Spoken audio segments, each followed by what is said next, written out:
If you felt great in your body, how would that change your life? How would it change your body? And how would it change your level of happiness? Women deserve to feel great in the skin they're in and to live a life they truly love. Now is the time to join the host of For the Health of It, Master Health Coach Juli Madacey. Hello, everyone, and welcome to For the Health of It. I am Juli Madacey, your host today here on the Inspired Choices Network. I am a master health coach. I'm a certified holistic health practitioner. I'm a certified personal trainer, and I really love coaching women over 40 to feel great, look great, and kick midlife in the ass. And this topic today is something that's really near and dear to my heart. Before we dive in, if you are interested in getting more information about health coaching and what it is that I do, please reach out to me. My website is in my host profile. You can email me at juli@evexiahealth.com. That's EVEXIA health.com. And if you're interested in jumping into a program, I've got an amazing one coming up I'll tell you more about later. And that's at buildabodyyoulove.com. So mirror, mirror on the wall, have you got self-worth? This is an important question, and we are going to go deep today. So stay tuned. Come and join us in the chat room if you've got some time. I'd love to hear your questions, have a discussion about this. You are all welcome to attend.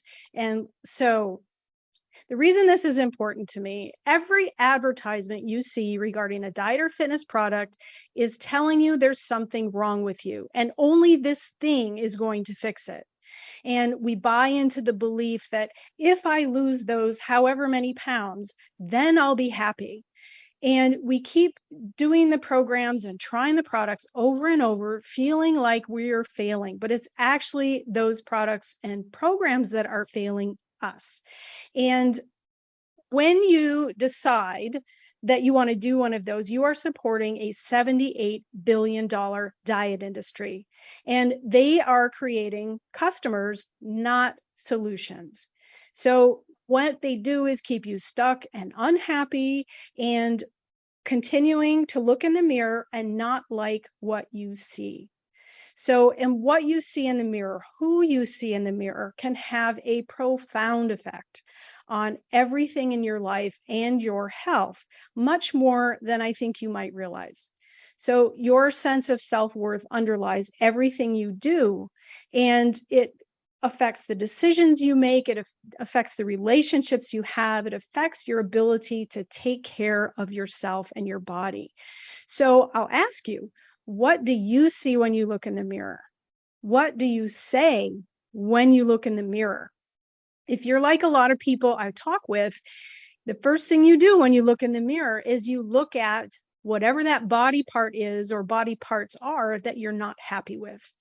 And then that inner monologue starts, and usually it's not something very nice. Instead of looking yourself in the eye and saying, hey, have a great day today. Am I right? Do you feel that? Because I know that is something that we all battle with, and I have dealt with myself.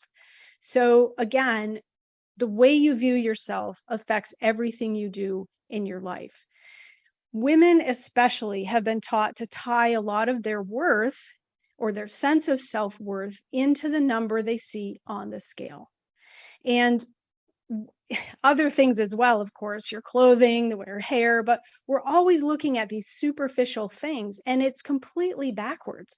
What we need to understand is that our lives aren't going to be miraculously or magically different just because we've lost those few pounds or we're wearing a different clothing size.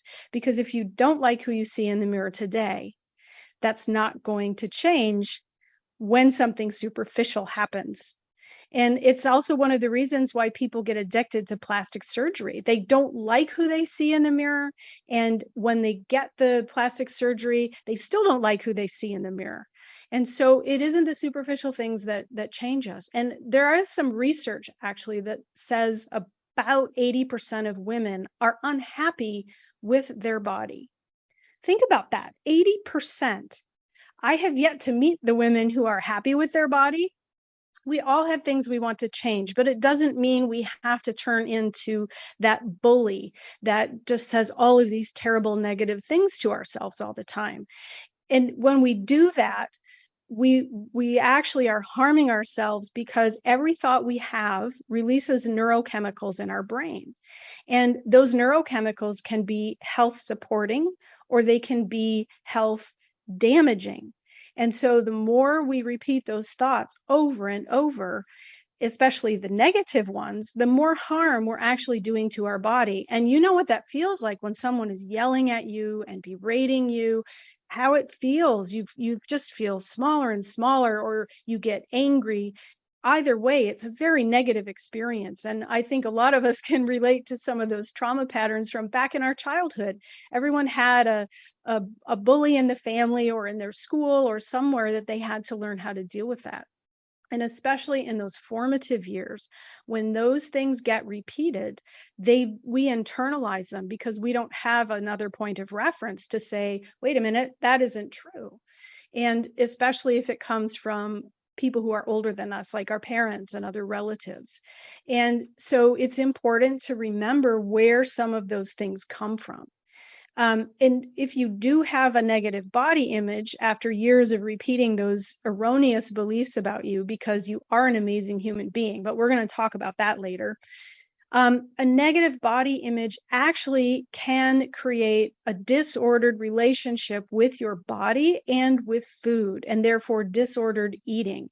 And we talked about disordered eating in our first show, but just to recap, disordered eating is when you use food as a tool. Maybe you use it to self-soothe. Maybe you exercise extensive control when you're around food.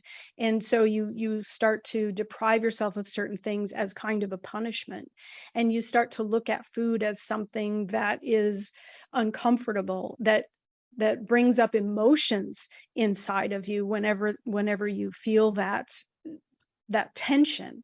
And so it's important to have a look at, again, what you're saying to yourself and the behaviors that follow it, because a lot of times that difficult relationship happens because of that internal dialogue. And that internal dialogue, or monologue, really, I hope it's a monologue, that internal monologue can start to happen as a follow-on, again, to the things that we learned in our youth. So the other thing that's important to note about disordered eating is that it's kind of a segue into an eating disorder if things get taken to an extreme.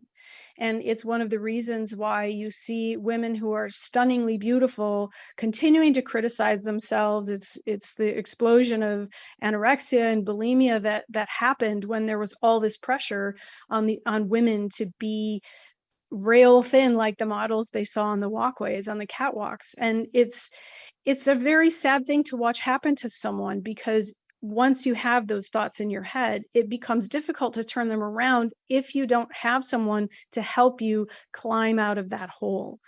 There are a lot of self-help books written around the topic, but again, they take a very superficial look at how to correct that, again, implying that there's something wrong with you. And I'm not a therapist, but I do work a lot with my clients on mindset, because even though I don't consider myself to be a weight loss coach, 95% of the women who come to work with me are looking for weight loss. The great thing is they not only leave with the weight loss they're seeking, but they also leave with the foundational pieces of what needs to happen for the weight loss to occur. And one of those things is that sense of self-worth has to change, because we only take care of things we love. And if we don't have that sense of self-worth, it's pretty hard for us to want to take care of ourselves. Have you ever experienced that? I mean, I would love to know what kinds of things you hear yourself saying. Obviously, that could be a sensitive topic, but if you don't want to share, feel free to send me a message and let's have a conversation about that, because it is fundamental to our well-being. And when you talk about self-worth, we're talking about a hierarchy kind of emotions and feelings about ourselves. So, for example, self-esteem is the way we look at the things we do, our actions and our behaviors. When you have balanced self-esteem, you can feel good about the things that you do, the skills you have, the actions that you take, the behaviors that you exhibit on a regular basis. When your self-esteem is out of balance in the negative way, it means that you seek external validation. And again, this is where the diet industry preys on us. Here I go again about the diet industry, right? But it's where these products and programs prey on us, because they know they can keep us coming back, because we keep looking for that external solution to an internal problem. And so what happens is we finish the product or we finish the program, and the only thing it has taught us is how to go on a diet, because we still haven't learned the problem below the problem. And when we start to uncover what's really going on that's causing us to turn to food or other people's praise, or even dive into work so that we can focus on something we know we're good at, and then we don't have to think about those other things, it can show an imbalance in your level of self-esteem. And then, of course, when the pendulum swings in the other direction, someone with unusually high self-esteem, which fortunately is none of you, but that person is going to tend toward narcissistic behaviors, right? They can do no wrong. Everything they do is right. But when your self-esteem isn't balanced, it's difficult to accept compliments. I mean, do you feel like you have to qualify compliments that you get? If someone says, "Oh, your hair looks really nice today," you say, "Oh, I don't know, I just did this thing," or instead of just saying, "Thank you." As a matter of fact, I just got a compliment on my top, and I was thinking, I only bought this when I was in the US last time, and it's a favorite top of mine. So it's all of those little things we say to ourselves, looking for external validation, that can really make an impact on the sense we have of self, our self-worth. Now, there's one step that goes before that, which I'm going to talk about after we have our break. So let's just take a quick review. Your self-esteem is the way you view yourself and your actions and your behaviors. When your self-esteem is intact, you can enjoy the satisfaction of doing things well. You know that you have skills in certain areas. And when that self-esteem and taps into your self-worth, when your self-worth is not there, you're going to be saying negative things to yourself. You're going to have that battle with the person in the mirror every time you look. And we don't want to do that. So we're going to look at how to build that sense of self-worth so that everything you do becomes better, becomes stronger, becomes more confident. It's a really, really important feature, not only of weight loss, but also your health in general and the way you do everything else you do in your life. So I'm really excited to talk to you about all of that when we come back. In the meantime, I'm Julie, your host on For the Health of It, and I look forward to talking more about this great topic after the break. Do you know that health and vitality are your body's natural state of being? Is that what your life feels like? Or do you feel like that's more of a pipe dream than an achievable goal? If you're a woman over 40 experiencing those not-so-fun changes to your body, or lacking energy and worrying about the side effects of aging, wishing you could fit back into your clothes, it is time for you to learn how to change it all. When you tune into For the Health of It with Master Health Coach Juli Madacey, you'll learn how to regain your sense of badassery so you can navigate midlife like a boss. Listen to For the Health of It with Juli Madacey Monday at 10 a.m. Eastern Time, 9 Central Time, 8 Mountain Time, and 7 Pacific Time, and 4 p.m. in Italy on InspiredChoicesNetwork.com.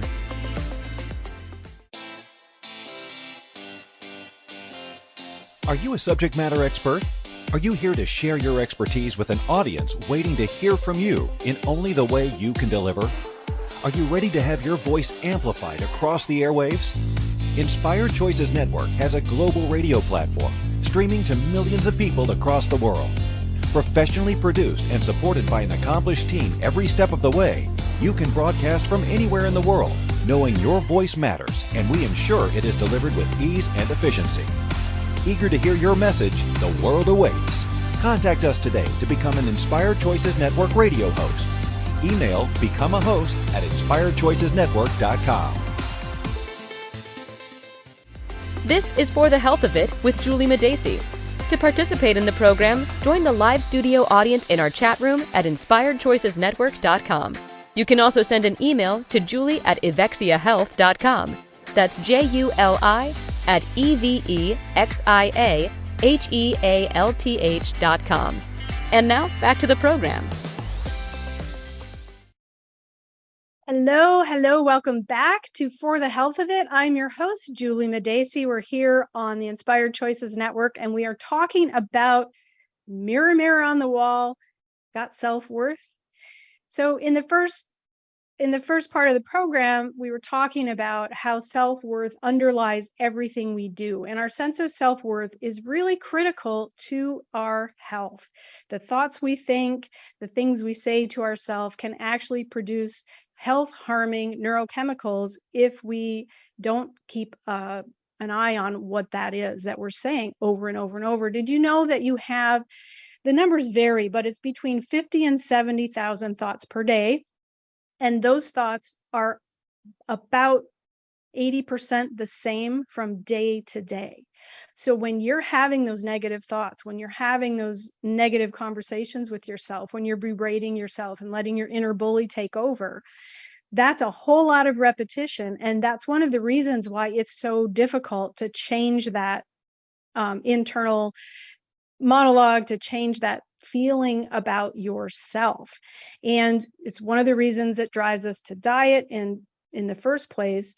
But again, I was saying before the break, when you're on a diet, what you're learning is how to be on a diet. You're not learning how to feel in tune with your body. You're not learning about what foods make your body feel good. You're not learning about celebrating the joy of food.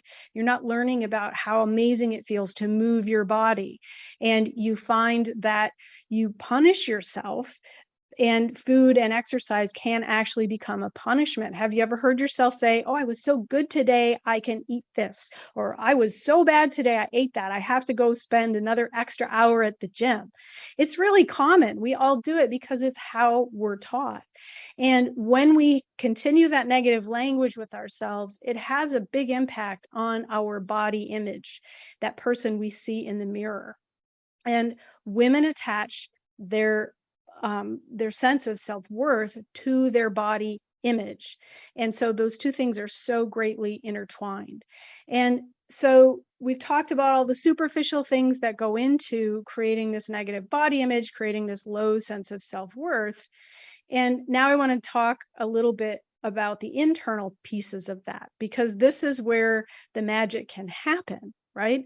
So one of the things that I find is we are given labels. When we are growing up, we have all of these labels we carry. And if you were bullied as a child or labeled by your parents, oh, she's the creative one, he's the athletic one, or even terrible things that we sometimes say, you're bad, you are fat, you are dumb. And a lot of those things come from the kids that we hang around with in our youth. And we carry those labels, not realizing they aren't ours. The labels that people give us is their perception, and it's their interpretation of what should be. And I know you have said at least 10 times today, I should blank, right? I should exercise. I should fix my hair. I should sleep more. I should get up earlier. I should, and you should all over yourself all day. And other people giving you those labels is a result of their shoulding on you. And I worked with a trauma coach, and we went through this workshop. And one of the exercises she had us do that was amazingly revealing was to write down all of the labels we carry. And I had a lot of labels myself, like small, dumb, fat, I can't even remember some of them because I've learned how to get rid of them. But I realized that a lot of the labels I was carrying were the result of what other people had said to me. And I think I said in the last show, beliefs, we form these beliefs based on statements that we repeat to ourselves over and over. And beliefs are not facts, but they are our facts because it's what we know. And every time someone says something to us that we take internally and we think we believe that to be true, our brain will go and find all of the instances when it is true. And that becomes our truth because we can prove it by all of these different instances examples that we have to share. And so the exercise we did was to write down all of the labels that we carry and then ask ourselves, is this mine? Where did it come from? Now, some of them we don't even remember where they came from, but it's an exercise you can go back to and meditate on a little bit. And when you look at those labels, you get to decide whose label is this or was this? Is it true? And if it is true, how do you know it's true? And start diving into those questions a little bit deeper, because when we can verbalize those things, journal on it, talk to someone else about it, it really helps to take some of the power away and take it out into the light and say, well, you know what? That isn't actually something that's true. I don't need to carry that label anymore. I'm going to toss it away. And then we can replace it with a different label. Something else that my coach works with me on is I start my day now with an I am statement. Be very careful about the words that follow I am, because your brain is listening. And I also caution people not to believe everything you think. Your subconscious mind is programmed to create your reality based on what you tell it. So when you tell it, I'm no good at blank, or I'm fat, or I'm whatever, it's going to set out to make that your reality. And it's why we feel like we can't avoid the cookies, or we can't get away from X behavior, or why we're addicted to. And because we've repeated that statement to our subconscious mind, to our brain, to ourselves over and over, it believes it, and it's going to set out to make sure it's true because we don't like to be wrong. Our brain is trying to protect us.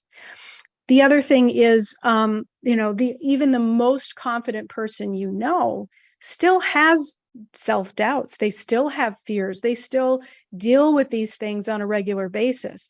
Don't believe all of what you see in the social media images, especially those coaches who are out there, just push it harder, just do more, right? Because it's great for short-term motivation, but it doesn't help resolve the fears that you have underlying the reasons you struggle with doing those things in the first place. So it's about balance, and it's learning to reframe that language and learning to find a way to be kind and compassionate, to treat yourself like you would a small child who's struggling with a problem, right? Doesn't that sound a little bit nicer than somebody yelling at you all the time? I would think so. So what I do with the I am exercise is, again, we have these labels and we have these roles, and these are societal roles. These are roles and labels that are given to us by other people. And I actually had to struggle with this exercise myself, so I understand it goes a bit deep, but I am is about your qualities and your characteristics and how you see yourself. So I am a coach.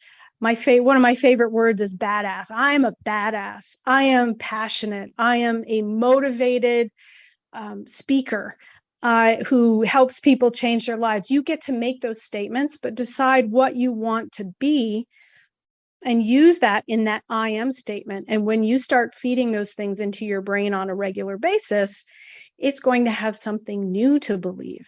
And even if you don't believe it every day, you can change it on a daily basis. You can write one that you live with for a while. You can write a different one every day. I actually have notes that you can't see this on the podcast, obviously, but I have little note cards, and every day I write my I am statement on one of these notepads based on who I want to be that day.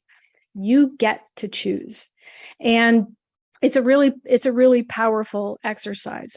And one of the things that I really want to address is the idea of self-acceptance, because the program is about self-worth. Self-worth is self-love, and that's the ultimate goal, right? And self-esteem is the starting point. So when we can start to recognize our skills and abilities and give ourselves credit and have the confidence to know that we do good work, that we have good, we behave in a way that we're proud of, we behave in alignment with our values, that can help us have a balanced level of self-esteem. Self-love is a really trendy idea now, but what I find with self-love is it gets a little bit frustrating. Self-worth, self-love, I use those interchangeably, because how do you ever know? People say, oh, you just don't love you. If you loved yourself, you would treat yourself better. Well, while that may be true on the surface, how do you love yourself? How do you learn how to love yourself? Nobody tells you that part. They just tell you, well, you don't love yourself enough. And again, here's one more thing that's wrong with you, right? One more thing you have to fix. And instead of looking at it from, I have to do this, let's look at starting to build up to that point. I mean, you wouldn't start from zero and go run a marathon without doing any work in between. It's like setting the GPS in your car and sitting there waiting to arrive at your destination. You still have to drive there. So working on self-acceptance is something I like to start with, because self-acceptance is that starting point in your GPS. Self-acceptance is about accepting yourself as you are in this moment without judgment. And that takes some practice, that takes some work. So we start with the self-esteem and the more superficial things, and then we move into the self-acceptance. Once we can get there, then we can build. But until we can accept who we are in this moment without judgment, it's pretty hard to move forward with any meaning. And so when we come back, I'm going to talk a little bit more about self-acceptance, what it is, self-acceptance versus self-love at a little bit more detail. And I'm going to talk about why the body positivity movement is getting it wrong. And this is a little bit controversial. I had this conversation with someone before, but I really firmly believe that is a well-meaning movement. It's a bit off the mark. So we're going to talk about all of those things when we come back. And just to review, think about the labels you're carrying. Think about how you view yourself. Think about who has given you the labels, who has told you about these qualities and characteristics that you have. Where do they come from? Because you are an amazing person with qualities and capabilities that are amazing and people love, and they're very special. And even if you don't believe that yet, it's possible that you will. So when we come back from the break, we're going to talk a little bit more about all of those things. I'm Juli Madacey. I'm your host here on For the Health of It on the Inspired Choices Network, and I can't wait to dive in a little bit more. We'll see you after the break. Do you know that health and vitality are your body's natural state of being? Is that what your life feels like? Or do you feel like that's more of a pipe dream than an achievable goal? If you're a woman over 40 experiencing those not-so-fun changes to your body, or lacking energy and worrying about the side effects of aging, wishing you could fit back into your clothes, it is time for you to learn how to change it all. When you tune into For the Health of It with Master Health Coach Juli Madacey, you'll learn how to regain your sense of badassery so you can navigate midlife like a boss. Listen to For the Health of It with Juli Madacey, Monday at 10 a.m. Eastern Time, 9 Central Time, 8 Mountain Time, and 7 Pacific Time, and 4 p.m. in Italy on InspiredChoicesNetwork.com.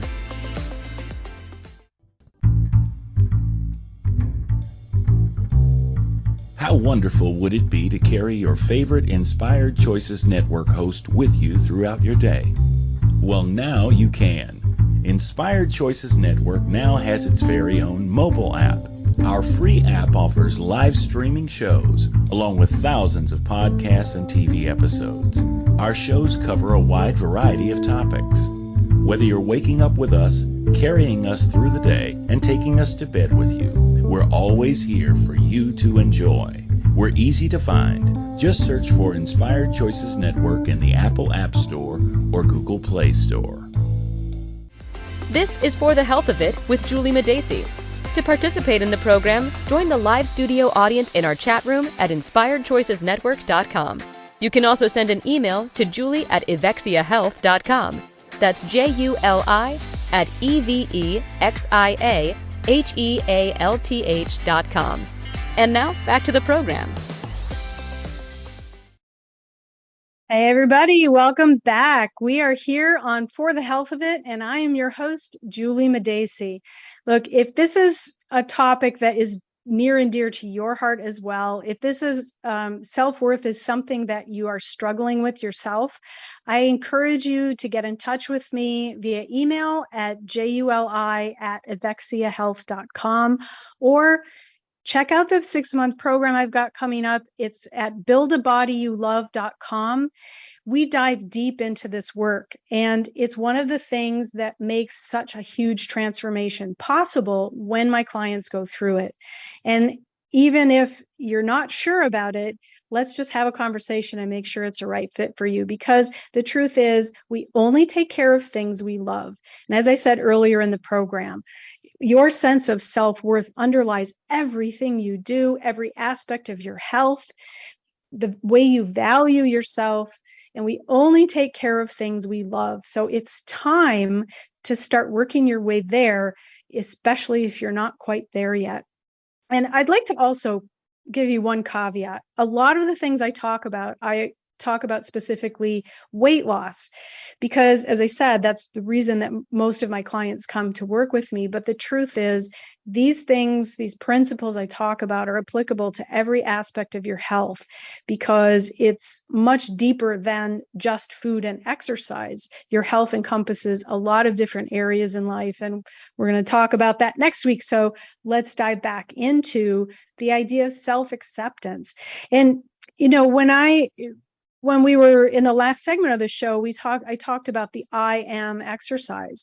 Your brain is programmed to protect you and keep you safe. And when we give it negative things to think about, when we plant those negative thoughts, it's still trying to protect us. And one of the reasons we find ourselves with excess cravings or eating patterns that may not be healthy or supportive, even though we really, really want to get healthier or lose weight or get fit, it's because your brain is trying to protect you. And somewhere in your past, someone taught you that food makes you feel better in some way, whether it was when you were a child and you fell down and skinned your knee and your mom gave you a cookie.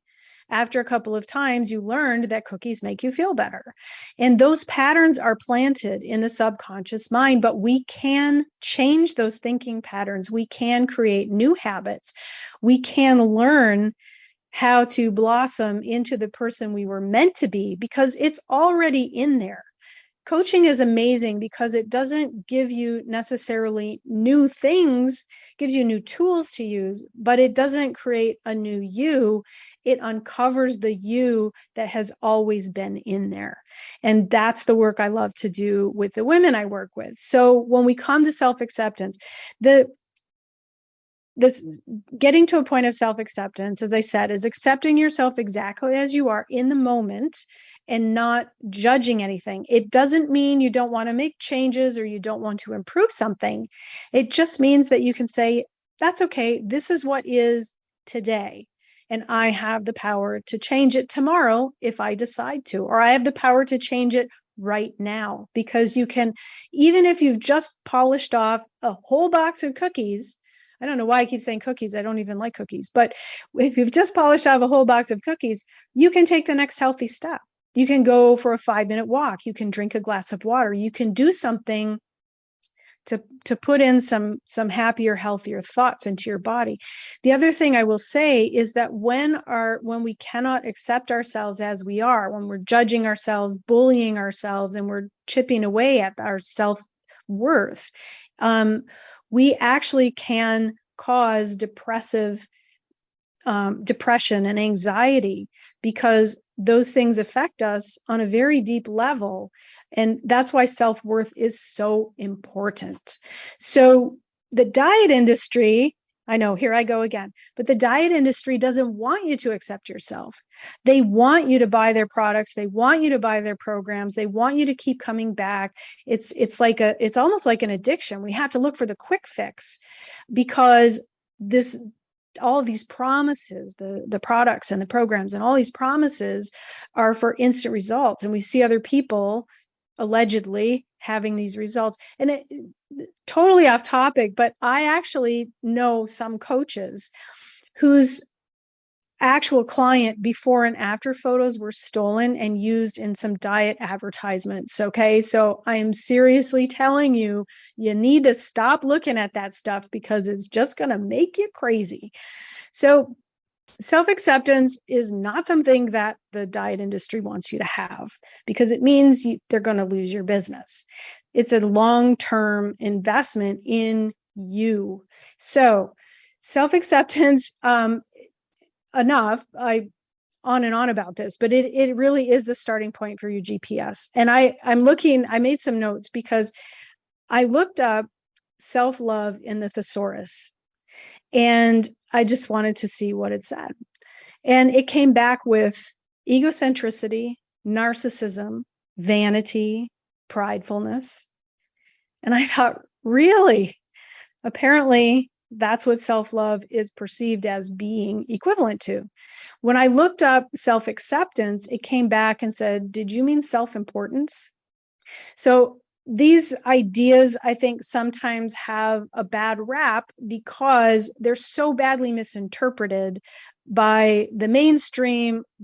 I don't know who writes the thesaurus, but it's really shocking. And so when I look up just acceptance on its own, it comes back with the belief in the goodness of something, valuing, receiving, affirmation. I don't know about you, but I certainly would like to feel that way about myself on a regular basis. So I think because self-love is a big leap for so many people, I like focusing on the idea of self-acceptance first, because once we get there, we've plugged in that starting point of our GPS, then we can make the journey across to self-love and enjoy the journey and enjoy the process, because we're more willing to take the trip towards self-love when we can stop judging ourselves. I'm telling you, that inner bully, I gave mine a name. Call her Stacy, and Stacy is not a nice person. And I call her Stacy because, dumb side story, my dad, when I was born, my dad wanted to call me Stacy because he thought Juli Madacey would be cute. And I always thought, if I had that name, I would have been bullied mercilessly in school. So I was already bullied as it was. And so I'm really glad I didn't get the name Stacy, but that's the name of my inner bully. And when you can give her a name, or him, if it's a masculine personality that's in your head, it takes some of the power away, because then you can have a conversation with them and start chipping away at some of the power that they have. So I was going to talk about the body positivity movement. I think it's a well-meaning movement.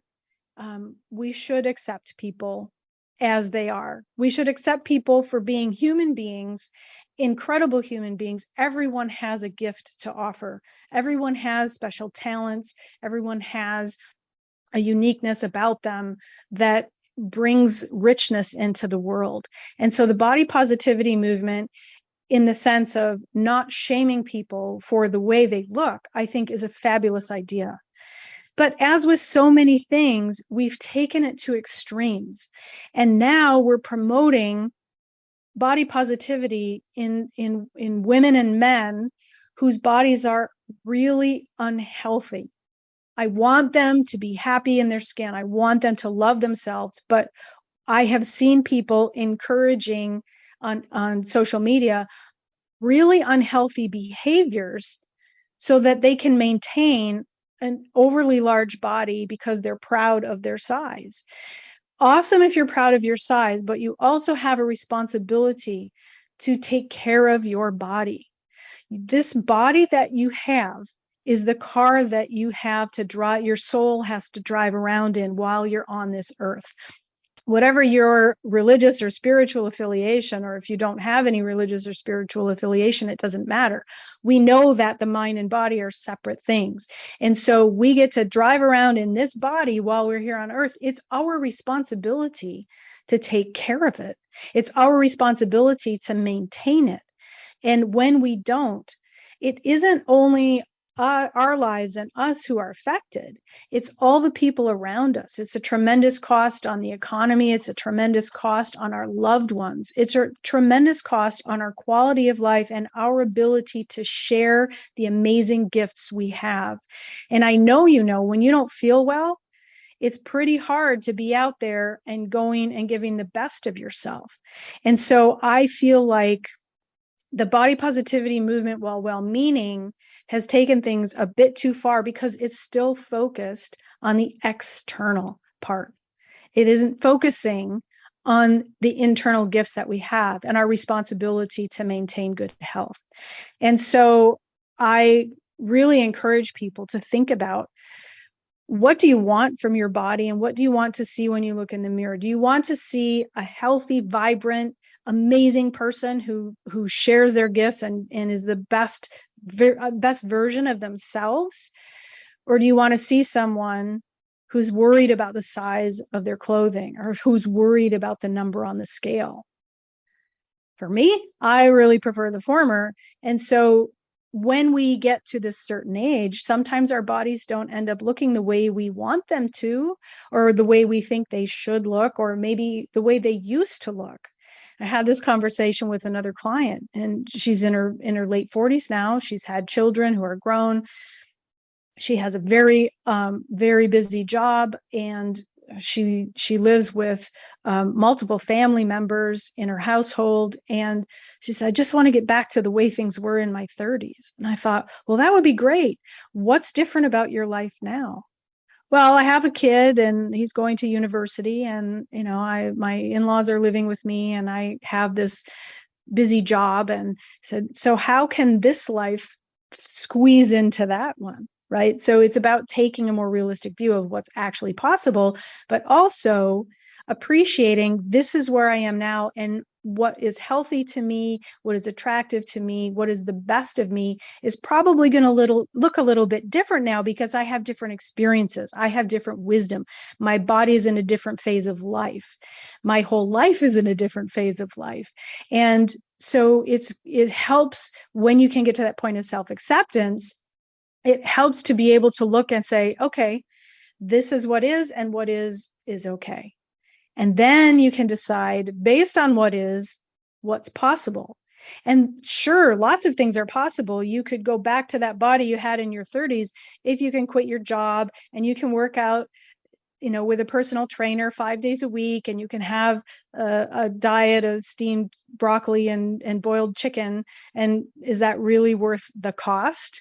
There is a cost. So self-acceptance helps us make that transition from the wishing and hoping into creating a new reality for ourselves and creating something that's worthwhile. So we're going to go on to another break. When we come back, I can't wait to talk to you about some tools for actually working through getting into self-acceptance and making that pathway toward self-worth. And we'll talk more about that when we come back. Do you know that health and vitality are your body's natural state of being? Is that what your life feels like? Or do you feel like that's more of a pipe dream than an achievable goal? If you're a woman over 40 experiencing those not-so-fun changes to your body, or lacking energy and worrying about the side effects of aging, wishing you could fit back into your clothes, it is time for you to learn how to change it all. When you tune into For the Health of It with Master Health Coach Juli Madacey, you'll learn how to regain your sense of badassery so you can navigate midlife like a boss. Listen to For the Health of It with Juli Madacey, Monday at 10 a.m. Eastern Time, 9 Central Time, 8 Mountain Time and 7 Pacific Time, and 4 p.m. in Italy on InspiredChoicesNetwork.com. This is For the Health of It with Juli Madacey. To participate in the program, join the live studio audience in our chat room at InspiredChoicesNetwork.com. You can also send an email to julie@evexiahealth.com. That's JULI@EVEXIAHEALTH.com. And now, back to the program. Okay, welcome back, everybody. I'm Juli Madacey, your host on For the Health of It here on the Inspired Choices Network, and we are talking about Mirror, Mirror on the Wall, Got Self-Worth. As I said earlier in the program, self-worth is really the goal. It underlies everything that we do. And we're taking a journey into where self-worth might lie for us. And we're stopping and setting that GPS point at self-acceptance, because self-acceptance is going to be fundamental to building that sense of self-worth that we're after. You can call it self-love or self-worth. They're basically interchangeable, but not to be confused with self-esteem, which is something that's slightly more external. It's how we view our behaviors and our actions and our skills relative to the rest of the world. Self-acceptance, as I said, is accepting what is in this moment and then deciding what to do. If you like it the way it is, awesome. Accept it, move on. If you don't like the way it is, it puts you in the perfect position to start making the changes that you want to make. But until you get to self-acceptance, those changes aren't going to happen, because you're always going to be judging, comparing, bullying, looking for that external solution instead of moving yourself forward. And one of my other favorite client stories I shared a little bit last week is a lady I worked with who's a full-time caregiver for a disabled son. And her inner bully, I have to say, when she did some journaling, it was one of the first things we did when we started working together. And I just said, 5 minutes a day, listen to that monologue and write down what you hear. And it was shocking, the things that she would say to herself. She wouldn't even look at herself in the mirror at that point. And so being able to come to terms with what's actually going on is really important. And the other thing I will say that to me is fundamental about self-acceptance is that self-acceptance determines how we show up in the world. And how we show up in the world has a profound effect on those around us. Because if you don't think people are sensing into the energy you're giving off, you are very mistaken. That is a really, really big deal. And it changes the way people perceive you. It changes the way you behave in the world and around other people. And it changes the possibilities of growing and interacting and receiving, because you're creating this shell around yourself if you're not willing to accept things as they are and accept others as they are. Once we can accept ourselves as we are, it also helps us accept others for all of their glorious imperfections. And the other thing I love about self-acceptance is that it's very freeing. You can feel the joy of being perfectly imperfect and celebrate that and laugh sometimes at some of those quirks and imperfections that we all have, because we all have them. And I don't care who you're looking at on influencers, on social medias, self-help gurus, everybody else. We all deal with the same insecurities. It's a matter of having the tools to deal with things in a different way that's going to help you on that journey. So one of my favorite tools for getting towards self-acceptance is called mirror work. You may have heard of this. It's attributed to a number of different people. I learned it from a motivational speaker called Jack Canfield. And what you do is you look at yourself in the mirror, either in your underwear or naked if you can, a full-length mirror, and you look yourself in the eye and you start saying positive things to yourself about yourself. And you do that for a couple of minutes. And then at the end of it, you look in yourself in the eye and you say your name, and then you say, I love you. And then you take a deep breath and you're done. When you do that mirror work for 30 days in a row, And if you miss a day, you have to start over. But when you do that mirror work for 30 days in a row, I promise you, it will change your life. When I first did that, I had been to a seminar that Jack Canfield put on, and I thought I was feeling desperate. I didn't know what else to do. We didn't have coaches and trainers and the availability of the internet like we have now. This was back in the early 80s. And I decided to try it, and I promised myself I was going to do this no matter what. And when I looked in the mirror and I said these things to myself, first of all, I stood there for probably 10 minutes. I couldn't think of a single thing to say. And then I started with superficial things like the color of my eyes or the fact that I'd gone to work that day. And at the end of that first session, I dropped on the floor and bawled like a baby. And it was amazing, the transformation over the course of 30 days. For the first few days, I cried. It was hard. And then something happened, and I started looking forward to doing the mirror work. And by the end of 30 days, it was something glorious had changed. I started taking better care of myself because I felt worthy of it. I didn't do it intentionally because I'm going to do the mirror work and then I'm going to do that. It just happened. And I'm telling you this because I know this is a difficult exercise for a lot of people.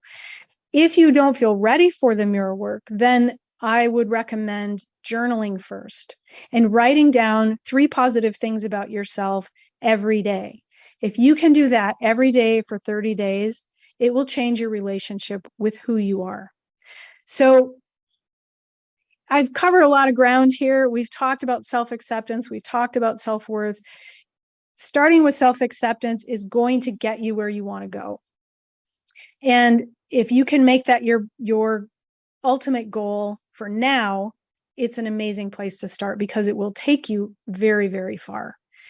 And next week, when we come back, I'm going to be talking about what the heck is health coaching.